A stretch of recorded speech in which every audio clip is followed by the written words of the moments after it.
Bueno, ante todo me alegro también de estar en este lugar, en la presencia del Señor, pero me alegro mucho de que hermana Ceci Cangas esté con nosotros, lo menciono así, porque sí es una hermana que ha batallado con la salud, hemos orado mucho y aquí está con nosotros. Bienvenida hermana Ceci, para mí sí es un honor bien grande, ¿no? Y doy gracias al Señor que está obrando en su vida, que el Señor le bendiga muchísimo.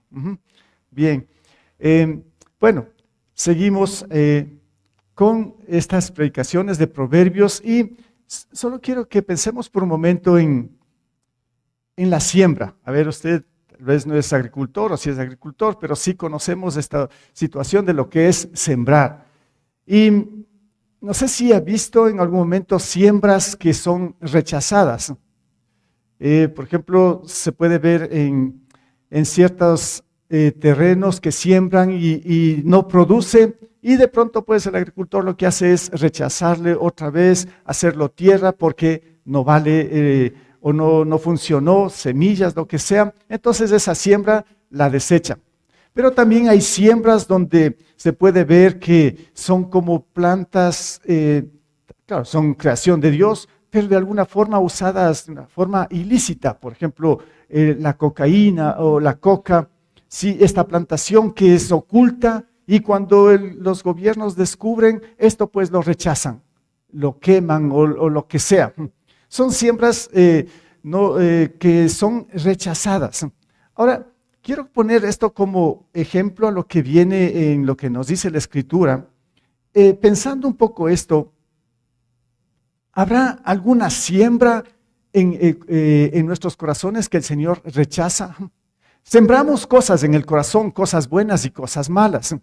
Pero, ¿qué será que el Señor rechaza? ¿Qué siembra rechaza lo que hay o lo que hemos sembrado en nuestros corazones? Bueno, esto está en Proverbios capítulo 6, versículo 19. Seguimos avanzando con este texto. Hoy vamos a finalizar esta serie.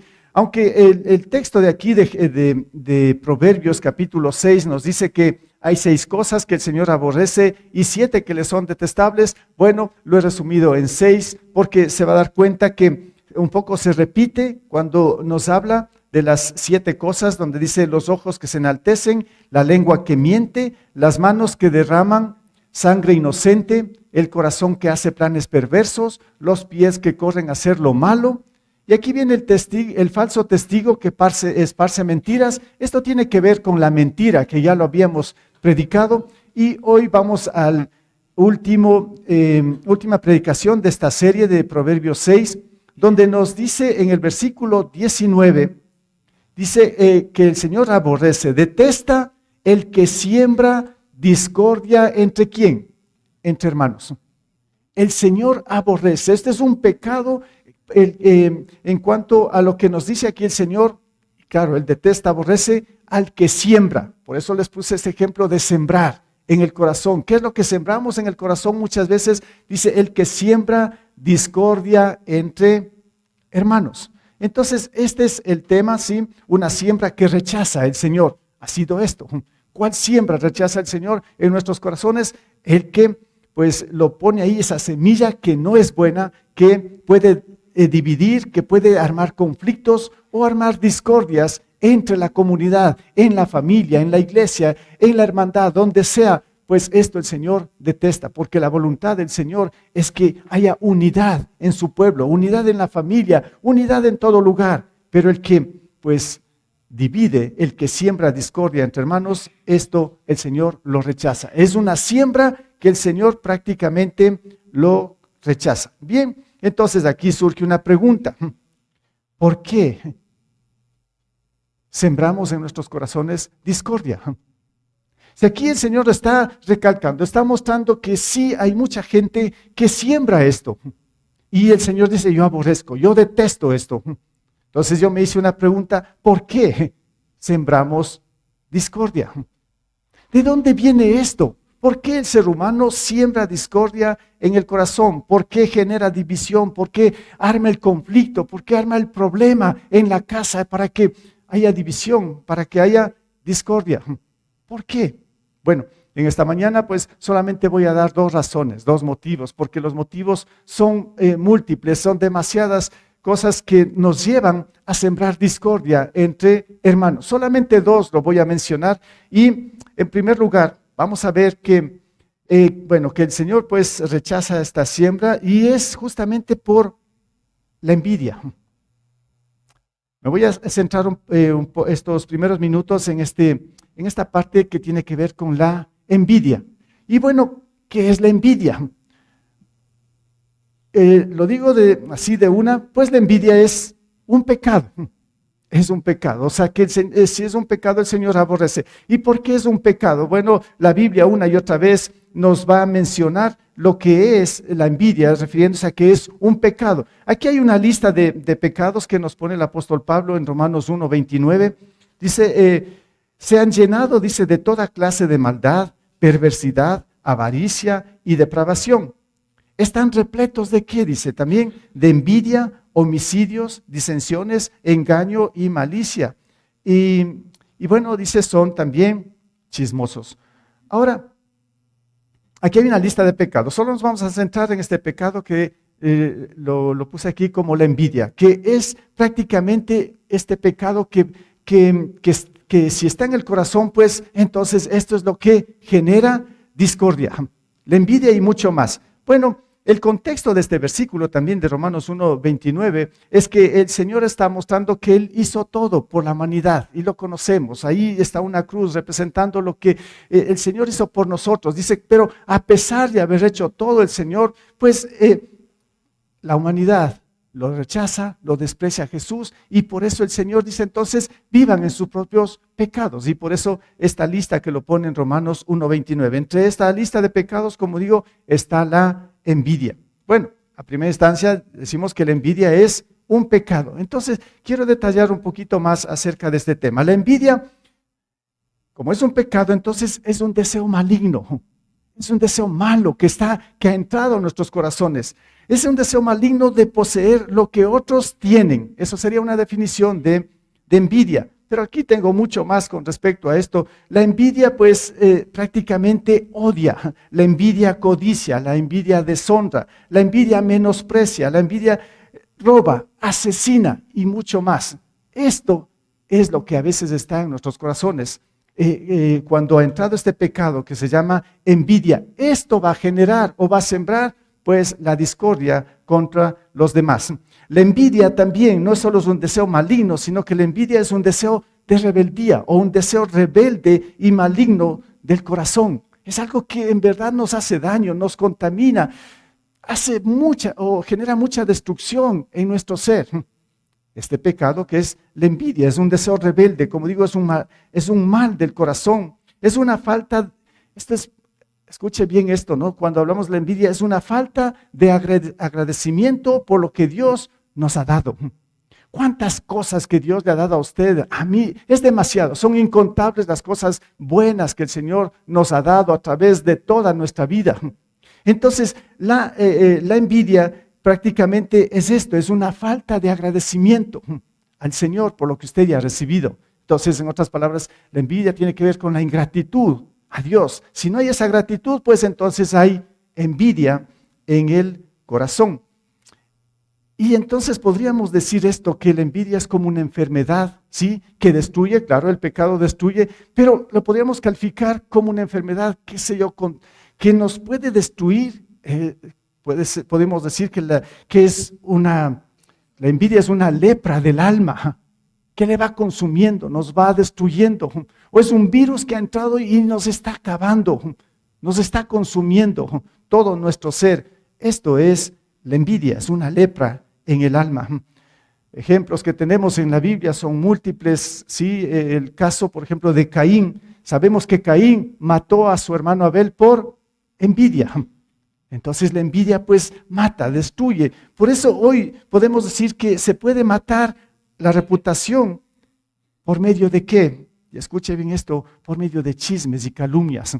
Aquí está otro punto complicado, gravísimo en el ser humano, que se une a esto, pues si hay la envidia, pues enseguida se genera el chisme y las calumnias.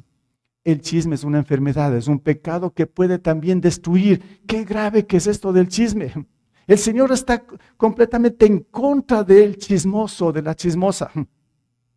Pero dice en Proverbios mismo que el chisme es como un deleite al ser humano. Como que nos empezamos a deleitar cuando alguien nos dice, ¿sabes qué? Quiero contarte la última, cuéntame, y estamos, pero ahí dejamos de hacer cualquier cosa porque nos interesa el chisme. Hermanos, esto es un mal. Esto sí que hay que aprender a dejarlo atrás. Si no es fuente directa de lo que le van a decir, pues usted no pare asunto, podemos decir, de lo que le van a comentar. No sé si me entiende esto. Si vienen y le dicen, quiero contarte algo que escuché, que me dijeron, esto se llama chisme. Lo que va a decir prácticamente la persona es chisme y esa persona es un chismoso y usted puede ser cómplice también de todo esto. Hermanos, esto es destructivo. No se involucre en chismes, no practique esto. Esto genera pues todo esto que estamos mencionando en calumnias y destruye. Una familia se puede destruir por el chisme, una iglesia se puede destruir por el chisme, una nación se puede destruir por el chisme, por los malos entendidos y todo esto. Esto es grave. Así que hay que aprender. Yo como cristiano, como humano, como hombre, pues estoy aprendiendo. Y cuántas cosas he tenido que pues lamentarme porque he caído de alguna manera en esto, pero estoy aprendiendo y quiero ser mejor en todo esto. Y cuando alguien me viene a contar, digamos aquí en la iglesia, y me dicen, es que vi esto, yo ya hasta ahí llego. Porque sé que es un chisme, no quiero escuchar chismes. No quiero saber nada así, lo que sea, pues sea verdad, mentira. Si alguien me dice que no es de una forma directa, pues esto ya no doy tiempo para esto. Esto estoy aprendiendo y quiero ser mejor en todo esto y por eso yo les digo, hay que aprender, porque esta es nuestra naturaleza. Porque sí, de una u otra manera, como digo, nos encanta el chisme. Pues hay que aprender a decir, no, hay que descartar esto. Y por eso yo pues aquí, Caín mató por envidia, así es, pero hoy podemos matar por la reputación, por medio de chismes y calumnias. Matamos a las personas, destruimos familias, repito, destruimos iglesias, solamente porque caemos en el chisme. La envidia también es un pecado muy costoso. ¿En qué sentido que es un pecado muy costoso? Dice, es que la envidia como que es algo que esconde, si podemos decir, hablando del costo, que tiene un costo alto, la envidia como que esconde la etiqueta del precio. No sé si han visto productos, usted va a una tienda, lo primero que usted ve es el precio. Bueno, algunos dicen, no me importa el precio, usted compra. Parece que usted no ve la etiqueta del precio de la envidia, no le importa. Y así que lo adquiere. Pero si supiera que el costo es muy alto de la envidia, tal vez dejaría a un lado la envidia. No sé si me entiende esto. Tiene un costo muy, muy alto en cuanto a la destrucción que puede generar este pecado que lo conocemos como envidia. La envidia también podemos decir que siempre es un camino que lleva a la aflicción, lleva a la destrucción, lleva a la vergüenza, lleva al dolor. Bueno, si ven ustedes lo que puede generar la envidia. Y la envidia pues es justamente esto, o sea, que genera discordia entre los hermanos. Y mucho más, no es solo la envidia, pero solo estoy poniendo como ejemplo la envidia. Por eso, ¿qué nos dice el Señor? Regreso esto. Se me pasó. Ya. En Romanos 1:29, ¿qué nos dice? Tenía otra cita. Sí, esta era el Limos. Ya. Sí, aquí no estamos. Tenemos aquí una ilustración, ¿sí? Ya que le ponga atención. No sé si ha escuchado de este perrito que tiene el hueso y se refleja en el agua, en el hielo, en un espejo, como sea, ¿sí? ¿Qué pasó con este animalito aquí? ¿Sí? Él está contento con su hueso, ¿sí? Y de pronto pasa por el río y le ve a otro perro en el agua. Y él siente envidia del hueso que tiene el perro que está en el agua. Y por quitarle el hueso al otro perro, ¿qué piensan que le sucedió? Se ahogó y perdió su propio hueso, se le fue en el agua. Bueno, esto un poquito para que piense en lo que a veces puede suceder, ¿sí? El Señor nos ha bendecido, tenemos las cosas, pero cuando vemos a los demás, queremos también lo de ellos, pero por anhelar lo que tienen los demás, se nos va también lo que Dios nos ha dado. Ese es un poquito para que le tengan esta historia de esta foto que está ahí, de este perrito con su hueso que perdió por codiciar el hueso del perro que era el mismo, ¿no? Que era el reflejo nada más. Bien, entonces, ¿cómo vencer? ¿Cómo vencer la envidia? Si entendemos que aquí que la envidia prácticamente es un pecado complicado, que es un mal, es una lepra en el alma, es algo que tiene que ver con rebeldía, que se involucra el chisme, la calumnia. ¿Cómo entonces vencer la envidia? Hermanos, yo quisiera que aquí pues sí pidamos al Señor mucho, si es que usted detecta en su corazón una debilidad con respecto a esto, es necesario que hoy mismo el Señor nos libere de todo esto. Esto no nos sirve para nada, esto es destructivo, esto es dañino, esto es un mal que puede generar destrucción, discordia entre los hermanos. Entonces, ¿cómo vencer a la envidia? Aquí, pues tengo algunas cosas, sí, que nos dice la Biblia. Primero, pues hay que, ante todo, someterse a Cristo. Cantamos, ¿no? No hay lugar más alto, más grande que estar a los pies de Cristo. Estar a los pies de Cristo es someterse a Él, obedecerle a Él. Tiene que ver completamente con esto, con la rendición, obediencia a Cristo. Cuando yo pues me someto a esto, prácticamente la envidia va a desaparecer, se va a desvanecer. Cuando yo me someto a Cristo. En Tito 3:3 dice: en otro tiempo también nosotros éramos necios y desobedientes. ¿Cuándo éramos en otro tiempo? Cuando no nos rendíamos a Cristo, cuando Cristo no era nuestro Señor, cuando Cristo no era nuestro Salvador. Entonces dice, en ese tiempo también nosotros éramos necios y desobedientes. Y no solo esto, sino que dice, estábamos descarriados y éramos esclavos de todo género de pasiones y placeres. Vivíamos en la malicia. ¿Y en qué? Y en la envidia. Éramos detestables y nos odiábamos unos a otros. Eso es discordia, ¿no? Entre hermanos, el odio entre los unos con los otros. Y por eso, vean esta lista que nos pone aquí Tito 3:3, qué tremendo. Qué tremendo ese cuadro que nos pone el Señor de lo que éramos antes de rendirnos ¿a quién? A Cristo. Entonces, eso quiere decir, si usted está aquí y no se ha rendido completamente a Cristo, si no se ha sometido a Cristo, si no tiene a Cristo en su corazón, déjeme decirlo que lo que está aquí en este versículo, esa sería su realidad.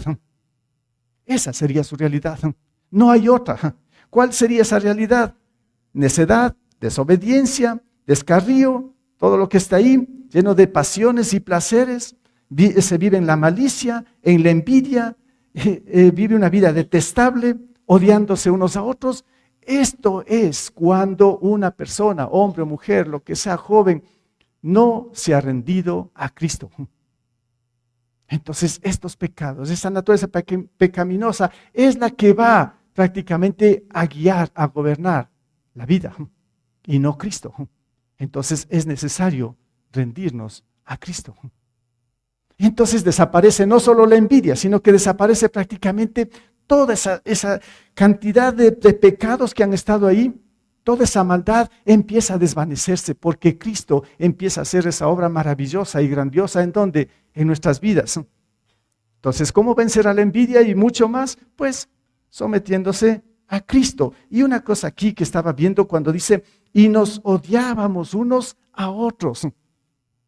Podemos ver que la vida sin Cristo prácticamente es una vida hipócrita. Porque dicen que nos amamos y esto y lo otro, sí, no. Y cuando en verdad, pues si no estás sometido, rendido a Cristo, prácticamente hay odio.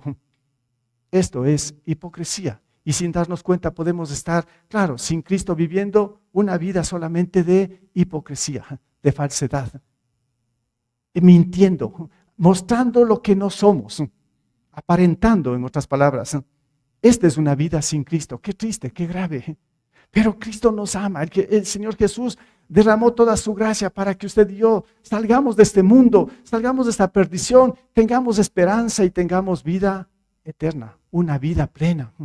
Esto nos ofrece Jesús. Y entonces la envidia, esta discordia entre hermanos y todo va desapareciendo. ¿Qué más? Aquí, ¿cómo vencer la envidia? También podemos decir, hay que evitar comparaciones. La comparación con aquellos a los que creemos que les va mejor, nos lleva al descontento, ¿no? Cuando empezamos a comparar, es que él o ella sí tiene más, y yo no tengo, y empezamos a compararnos. Pues para dejar la envidia hay que dejar esto, hay que dejar de compararnos. Se evita las comparaciones cuando, escuche bien esto, ¿cómo salir de esto? ¿No? Evitamos las comparaciones cuando nos ocupamos de nuestros propios asuntos. No se preocupe de los otros asuntos en este sentido de los demás. O sea, si tiene o no tiene, preocúpese de usted, de lo que Dios le ha dado a usted en ese sentido. Ahora, por eso el apóstol Pablo nos dice, 2 Corintios 10:12, no nos atrevemos a igualarnos ni a compararnos con algunos que tanto se recomiendan a sí mismos. Al medirse con su propia medida y compararse unos con otros, ¿qué dice el Señor? No saben lo que hacen. Cuando dice no saben lo que hacen, el Señor está diciendo, están más que perdidos. No saben ni han entendido qué es lo que están haciendo. Cuando ustedes se están comparando con los demás, si tiene o no tiene, es que yo no tengo, él sí tiene. Esto es un pecado. El Señor dice, están más que perdidos. Así no es. Ese no es el camino. Por ahí no hay que ir, dice el Señor en otras palabras. Bueno, hay que evitar entonces las comparaciones. ¿Qué más? ¿Cómo vencer la envidia? Otro punto más podríamos decir es que debemos celebrar con gozo y gratitud por las cosas que el Señor les da a los demás. ¿Qué tal esto, no? ¿Usted ha experimentado ya esto? Cuando ve a los demás, vecinos, familiares, hermanos en la iglesia, lo que sea, que Dios les ha bendecido, usted se alegra, usted está agradecido al Señor porque les dio a los demás y no a usted. O de pronto siente envidia, es que solo a ellos, y a mí, Señor, no me das nada. Ahí estamos mal. Hay que celebrar, dice, con gozo y gratitud, pero de una forma real. Alegrarnos cuando el Señor bendice a los demás, aunque pues a uno no le dé nada. Ya, y si le da a los demás y más, está bien. ¿Sabe por qué? Es que aquí, cuando digo celebremos con gozo y gratitud, así evitamos beber un veneno que se llama envidia. Es que si no nos gozamos, si no nos alegramos porque el Señor está bendiciendo a los demás, prácticamente entra la envidia y esto es un veneno. Un veneno pues que nosotros lo tomamos y el veneno nos va a matar. El veneno de la envidia. Y por eso se debe matar. O sea, si sabemos que la envidia nos puede matar, entonces nosotros deberíamos dar la delantera a la envidia. Más bien nosotros deberíamos matar a la envidia. ¿Y cómo se mata a la envidia? Bueno, ya voy a mostrar con un versículo. Es bien interesante esto, pero tal vez aquí una ilustración más con respecto a esto. Alguna vez creo que comenté, de esta ilustración también, y me estuve acordando cuando repasaba esto de la envidia. De pronto había en una ciudad donde había un atleta que se destacó en los Juegos Olímpicos y este atleta pues prácticamente logró la medalla de oro y de todo. Entonces el pueblo dijeron, hay que reconocerlo a este atleta de nuestra ciudad y entonces hay que levantar un monumento en el parque, en el mejor sitio de nuestra ciudad, para mostrar que aquí en nuestra ciudad hemos tenido un gran atleta. Pero a la par, al lado, había otro hombre también que también era atleta y que él, claro, quería todos esos logros, pero no lo logró y entonces empezó a tener envidia. Y prácticamente peor cuando vio que la ciudad se había unido para hacer este monumento en gratitud y de todo el reconocimiento, se llenaba más de envidia.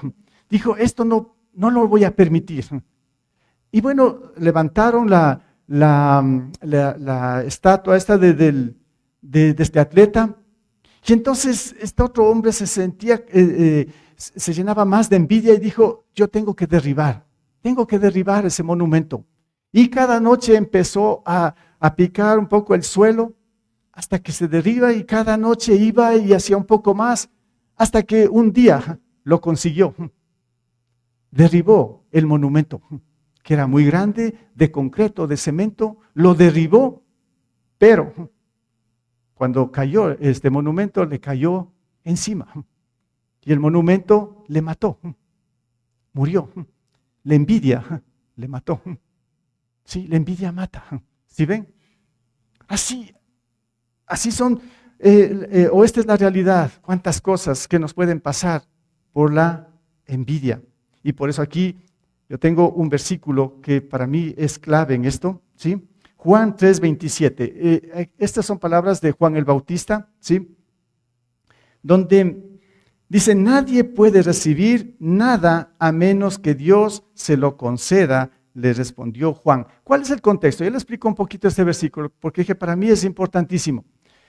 Juan el Bautista está bautizando y hace discípulos y todo esto. Después vino Jesús, también lo bautizó. Y luego Juan el Bautista decía, síganlo a Jesús.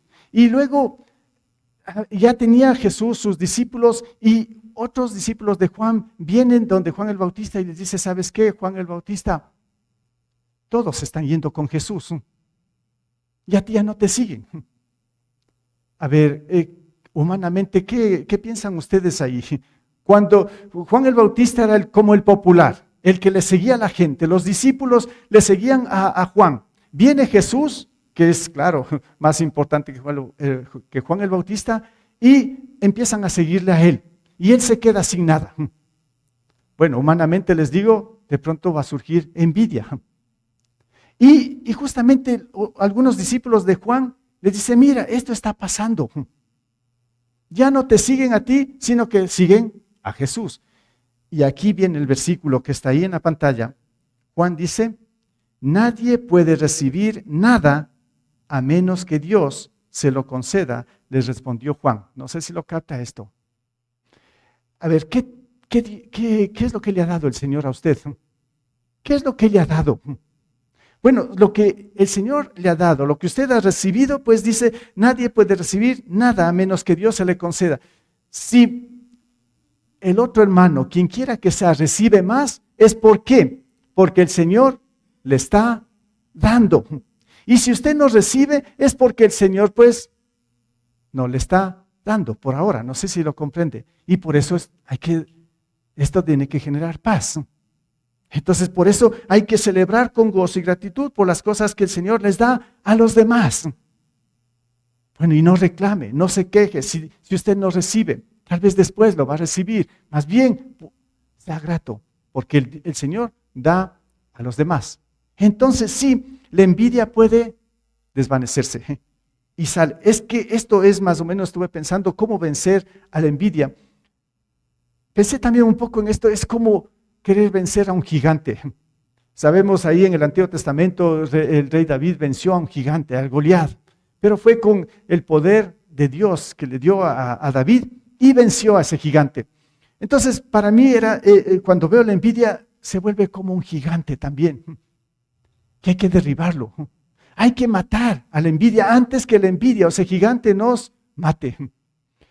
No sé si calza aquí un ejemplo, pero para mí, si entra a mi casa una cucaracha y empieza a reproducirse las cucarachas, esto para mí sería un gigante. Y yo no soporto esto, tengo que buscar la manera cómo deshacerme de la plaga, porque es una plaga que puede destruir, o sea, la casa, alimentos. Uy, qué feo que es esa plaga, ¿no? De las cucarachas. Es tremendo esta situación. Entonces, pues hay que eliminar. Y si uno no hace nada, se cruza de brazos, pues la plaga le va a acabar, le destruye. Entonces hay que actuar. ¿Qué tengo que hacer? Pues buscar la manera, algún veneno, lo que sea, y tengo que estar ahí combatiendo día y noche hasta que esa plaga desaparezca. Lo que trato de decir, la envidia es una plaga que tenemos que estar batallando y luchando todos los días ahí hasta que eliminemos a la plaga, al pecado que se llama envidia. Busque cualquier recurso. Aquí estoy poniendo solo como sugerencias, ejemplos, es sometimiento, rendimiento a Cristo, evitar comparaciones, celebrar con gozo y gratitud por las cosas que el Señor les da a los demás. Bueno, aplique esto. Esto sería como pues lo que se necesita, ¿sí? Cuando estoy hablando de las cucarachas, esa insecticida, lo que sea, pues esto sería el remedio para quitar de nuestros corazones la envidia, porque la envidia, repito, ha sido el que genera, el que siembra discordia entre ¿qué? Entre hermanos. Bueno, hay mucho más, entonces, además de la envidia.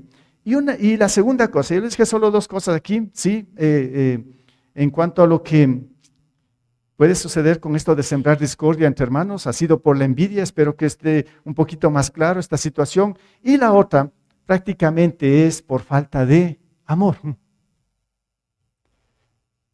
Primera cosa, les dije, si hay envidia, discordia entre hermanos.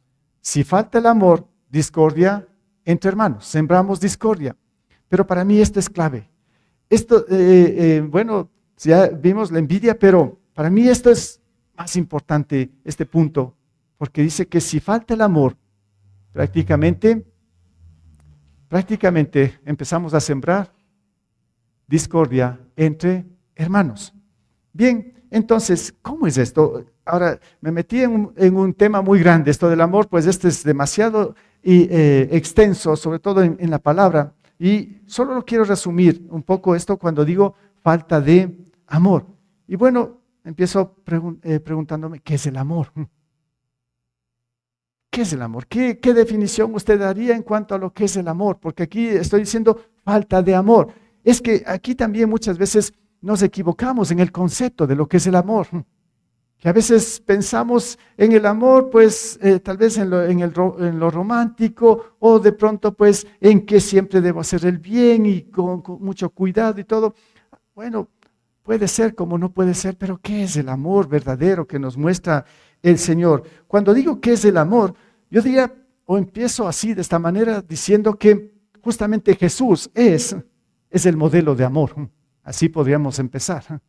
Jesús es el modelo de amor. Entonces, si usted ve a Jesús, conoce a Jesús, entonces pues usted podría dar razón con más exactitud de lo que es amor, de lo que es el amor. Porque la misma Biblia dice que Dios es amor. Si no conoce a Dios, si no sabe quién es Dios, entonces pues no va a tener ninguna idea de lo que es el amor. Y cuando falta el amor, entonces sembramos discordia entre hermanos. Bueno, entonces Jesús es el modelo del verdadero amor. Cuando digo que es el amor, y ahí podemos ver en Romanos 5:8, dice, pero Dios demuestra su amor por nosotros. Ahí está el amor verdadero que muestra hacia nosotros en esto, en que cuando todavía éramos pecadores, Cristo murió por nosotros. ¿Se dan cuenta esa lista que vimos de Tito 3:3? Que nos muestra lo que somos sin Cristo. Pero dice, en esto muestra el amor de Dios, a pesar de que éramos pecadores, perversos y de todo esto, envidiosos, Cristo, dice, murió por ustedes. Ese es el amor. El modelo del amor es Cristo. Entonces, ahora, cuando digo que es el amor, veamos aquí el amor mismo de Jesús. O sea, bueno, tendría que revisar todita la Escritura y mostrar todo lo que es el amor de Dios, pero así, simplificando esto, podemos ver el amor de Jesús. ¿En qué? En primer lugar, en que Él es un siervo. Él vino a servirle a usted y a mí. Él pues prácticamente mostró en una escena buenísima ahí en Juan capítulo 13, donde Él empieza a lavar los pies de sus discípulos. Esa es una muestra de que Él vino a servirnos. Porque también nos dice el Evangelio que Jesús pues no vino a que le sirvan, sino ¿a qué? A servir y a dar su vida dice, en rescate de muchos. Entonces ahí podemos ver el amor de Jesús en el servicio. Él fue un siervo de principio a fin, Él se humilló y de todo por servirnos a cada uno de nosotros. Entonces ahí es el amor, cuando alguien sirve. Vemos también el amor de Jesús, no solo en el servicio, sino desde el inicio mismo, cuando Él vino en el pesebre, podríamos ver el amor de Jesús. Cuánta situación que pasó Jesús, sufrimiento y de todo desde que nació, y todo ha sido por amor a nosotros. Por eso descendió del cielo y vino a este mundo y se hizo como nosotros. Y padeció, ahí mismo sufrió en el pesebre. Ejemplos, ¿qué tal este encuentro de Jesús con la samaritana? Esta mujer que pues vivía en adulterio y cuando le dijo, tráeme a tu esposo, le dijo, es que no tengo. Dice, bien has dicho, porque tienes el quinto. Bueno, estaba envuelta en un pecado de inmoralidad de toda esta mujer, pero Jesús le muestra que le ama a pesar de que es pecadora.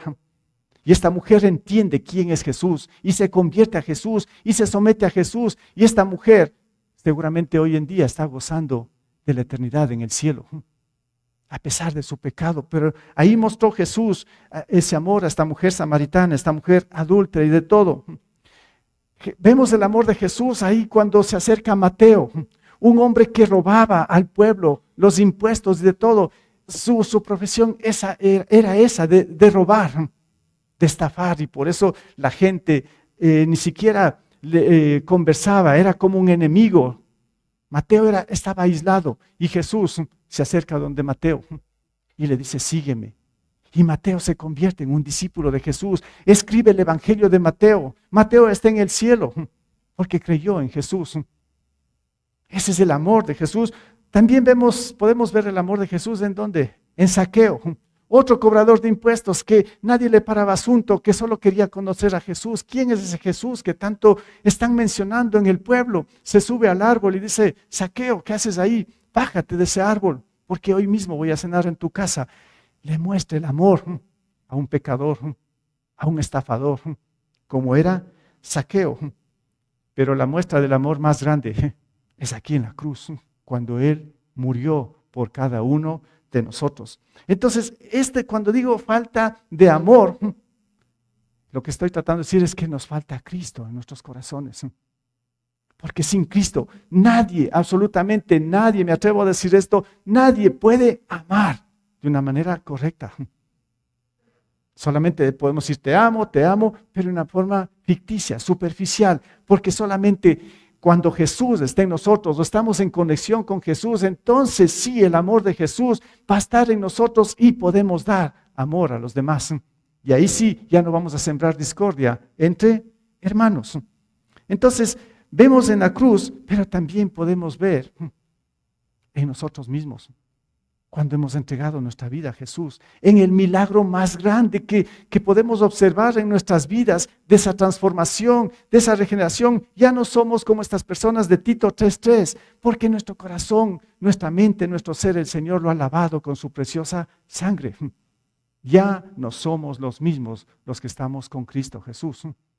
Entonces, este es el reflejo o la muestra del amor de Jesús hacia nosotros. Entonces, cuando hablo de que falta el amor, sí, es Jesús, pero aquí algunas cosas, entonces podemos decir que es necesario el amor. ¿Para qué? Para vencer las debilidades de la naturaleza pecaminosa. Solo el amor de Jesús puede desplazar a esa debilidad pecaminosa que está en nosotros. Ahí lo explica la palabra en 1 de Juan 4, 7, 8. Dice, queridos hermanos, amémonos los unos a los otros, porque el amor viene ¿de quién?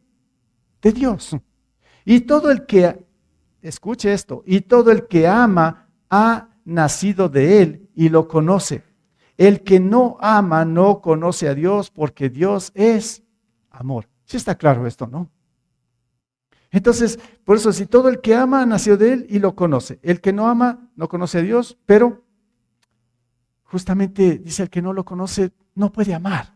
Y si no hay amor, a ver, ¿cuál es lo contrario de amor? Pues prácticamente es odio. Entonces, si no hay amor verdadero en la persona, lo que va a reinar en su corazón es odio y por eso puede sembrar discordia entre los hermanos, porque no hay amor, le falta el amor. Bueno, entonces es necesario el amor para vencer esas debilidades todavía de nuestra naturaleza pecaminosa. Es necesario también el amor para vencer las debilidades ahora de los demás. No sé si me entiende. Antes era de nosotros mismos, pero también es necesario el amor para vencer las debilidades de los demás. Es que si todos somos debilitados por nuestra naturaleza pecaminosa, imagínense, ¿sí? Pues los demás también son imperfectos, van a tener errores, van a tener fallas, y es por eso que nosotros en nuestra debilidad apuntamos a los demás. No vemos, como dice el Señor, nuestra propia viga, ¿sí? Que está en nosotros, y por eso estamos viendo a los de los demás. Entonces es necesario el amor para vencer las debilidades de los demás. Todos tenemos debilidades, y cuando vemos esto, pues como que humanamente nos choca, nos irrita, nos enoja, entonces prácticamente ya no hay amor. Si Jesús pues viera sus debilidades, mis debilidades y pecados, pues el Señor pues en ese sentido no hubiese ido tampoco a la cruz. No sé si me entiende esto. Él sí vio, pero él sobre todo estaba el amor, porque dice que el amor cubre todo esto. Entonces, cuando vemos debilidades a los demás, pecados a los demás, dice que el amor en verdad cubre todo esto. Pero es necesario, dice que el amor para vencer las debilidades. Imagínense a un personaje del Antiguo Testamento, Moisés. Moisés que está liderando a un pueblo, al pueblo de Dios, los está llevando a la tierra prometida, ¿sí? Alex nos explicaba un poquito ahí de esa trayectoria cuando cantamos la primera canción, era la tercera, bien interesante esto. Y pienso en Moisés, pues ante las debilidades de ese pueblo, que era terco, rebelde y de todo, pues Moisés quería ya morirse. Señor, dice, mejor quítame la vida, le dijo en un cierto momento, ¿no? Ya no le soporto a la gente. Bueno, ¿qué es lo que le faltaba a Moisés? El amor de Dios. Y el Señor le fortalece para que pueda soportar a la gente. 40 años en el desierto. Fue el amor en Moisés que pudo pues soportar a más de 2,5 millones de personas en el desierto. ¿Qué tal de un apóstol Pablo en el Nuevo Testamento? Mucha gente estaba en contra, le querían matar, lo apedraron, tantas cosas que le sucedió a Pablo. ¿Y Pablo qué hacía? Amaba. Pero claro, ahí tenemos a un Esteban. Cuando está predicando el evangelio, la gente se irrita y empieza a odiarle y le matan, ahí apedrándole. Pero antes de morir, Esteban alza a ver al cielo y ve la gloria, ve a Jesús. Y él mismo dice: Padre, perdónales porque no saben lo que hacen. Palabras que dijo Jesús mismo en la cruz. Ese es el amor que el Señor pone en nosotros. Si falta este amor, entonces, repito, sembramos discordia entre hermanos. Es necesario entonces el amor para vencer las debilidades de los demás. Es necesario también el amor para perdonar todo tipo de ¿qué? De ofensas o de pecados. Porque si no hay amor, no podemos perdonar. Por eso aquí podemos mencionar que el amor dice que no guarda rencor, más bien perdona. Eso lo dice en 1 Corintios 13, todo ese contexto de lo que es esa definición del amor, pero solamente cogí esta parte donde dice que el amor no guarda rencor. ¿Sí? Ese es el amor que nos pone, o que lo define el Señor en su palabra. Podemos seguir aquí. El Señor también exige que amemos y perdonemos a otros, así como Él nos perdona. Estos conocemos, este es el mandamiento, pero ¿cómo lo aplicamos? Si no hay el amor, pues nunca vamos a poder aplicar este gran mandamiento. Como está ahí en Efesios 4:32, dice: más bien, sean bondadosos y compasivos unos con otros y perdónense mutuamente, así como Dios los perdonó a ustedes en Cristo. cuando lo aplicamos, este gran mandamiento, imagínense el primer punto, envidia desaparece. Más bien empieza a fluir el amor y entonces, pues si hay el verdadero amor, ¿quién va a sembrar discordia entonces entre hermanos? Ya no se puede. Ya no hay tal de siembra. Porque el amor pues nos va a proteger de sembrar discordia entre hermanos. Pero hay que cumplir con todo esto. Hermanos, esto es, no sé cómo, si usted está consciente de esto, no sé cómo está trabajando, no sé cómo está haciendo para amar a su prójimo como a usted mismo, como Dios nos amó a nosotros. ¿Cómo es que usted ama a los demás? Me pregunto. Tal vez se está preguntando, ¿y usted cómo ama a los demás? ¿Cómo ama? Bueno, humanamente, qué difícil, ¿no?